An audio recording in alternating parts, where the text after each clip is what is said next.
Hi, welcome on this video, which I'm going to title Even as the Dog Training World is Coming Apart at the Seams.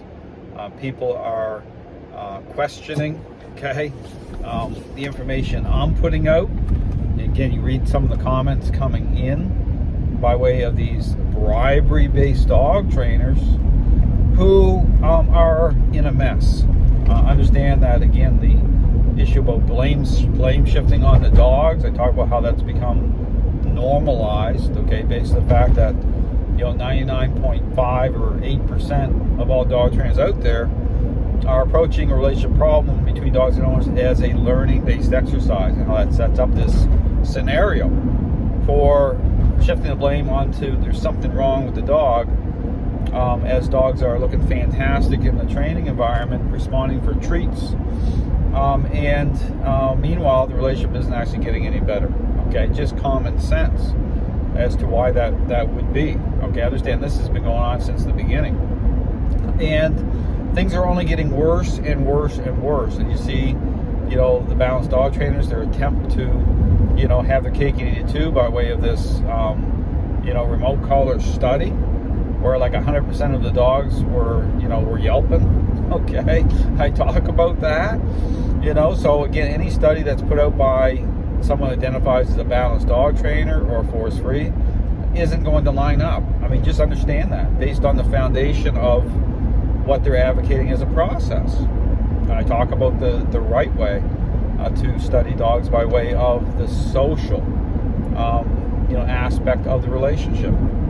But all to say, again, when I talk about the kind of default setting of anyone who's looking around the dog training world should be like lining up the mess. And again, that's why when I went on to Miracle Canine's debate and I connected the dots, I talked about all the controversies, right? The Gelman situation from the perspective of confusion, right?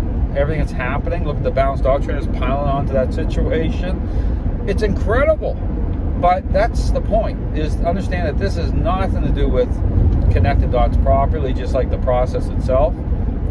Has everything to do with the human, and not in a good way. This is very much about almost a type of self-love. Really, is what this is it. So dogs are being devalued because they only go as far as the selfish human, their idea of things, right, based on meeting their emotional needs. And understand that emotion and leadership, they don't go together. Emotion doesn't fix a problem related to a lack of leadership. Just think about what I'm saying.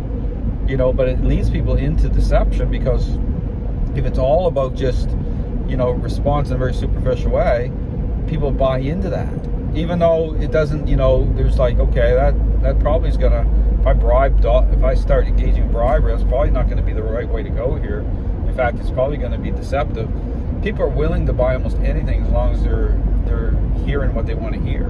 Really, that's what this has come down to. So understand this is a problem from the beginning. But my encouragement, again, anyone looking around, take the time. Do your own research. I profile to my Flipping the Script series just a small percentage of what's happening, but with in terms of the to illustrate though the real issue, but there's so much more that I don't even have time to even talk about. I've had people point out situations to me, say Dale, check out this situation or that situation.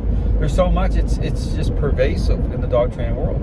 So I'll say the dog training world is a mess for a reason. There's no accidents or coincidences. Everything is symptomatic of this idea.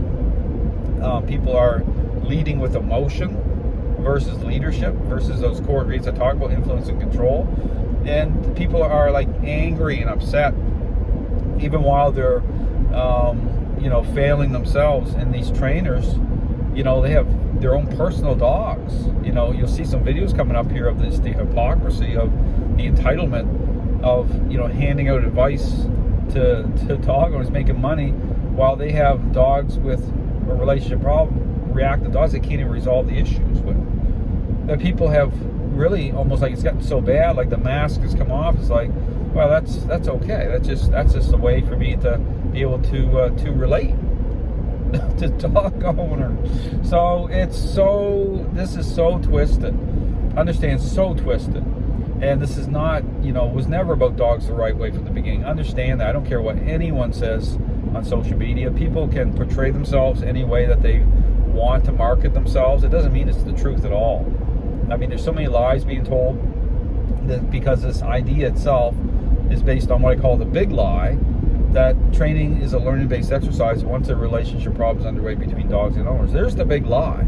So understand that when you embrace a lie, all these things that are happening in the dog training world, it brings on confusion, brings on divisiveness, right? It brings on all the stuff that you're seeing, and so it is what it is. But again, my goal is to help at least a few people, shake loose from this stuff and start to understand, what's happening for the betterment of dogs, for the betterment of, of training, right? But understand training is not the way it's being portrayed by 99.5% of dog trainers out there. And when you get to that level of that many, then you start to understand why it is that so many dogs are being blamed and people are just buying into it. Because it almost seems normal, right? So, well, balanced dog trainers are doing the same thing. Well, they are. They're in agreement with the same idea of things. So my encouragement, check my Flipping the Scripts series. I have lots of great information. This ain't going to turn around on its own here without people starting to really question what's happening. But I would encourage you, if you're thinking about going to a balanced trainer or force-free trainer, steer clear. Steer clear. You can watch my videos. I'm going to be making a lot more of my videos public. But steer clear. I'm not saying that to make money from it. I'm saying that, if you really care about your dog, care about dogs, I understand these people are exploiters, okay? They're exploiting everything. I mean, they put their whole life into it the wrong way. And now look at the results. I mean, just look around the dog training world. It's a mess. And these trainers are pretending, that's what they're doing. They're pretending like there isn't a mess, right? They're pretending like, oh no. And then on top of that, they're trying to convince people that they have the answers. They don't have the answers. Look at the Balanced Dog Trainer remote collar study. I mean, 100% of the dogs in that study were yelping. What's that going to do, right? I talk about that though. Why anything that's coming out of the Balanced Dog Training community or force-free dog training community is inherently flawed from the beginning, based on the process. It's not going to line up anyway. So this is what you're seeing. People are just turned over to this stuff. So check out the information I put out. It's very specific as to not just the problem, but the solution by way of a intentional interaction-based method. Thanks for watching.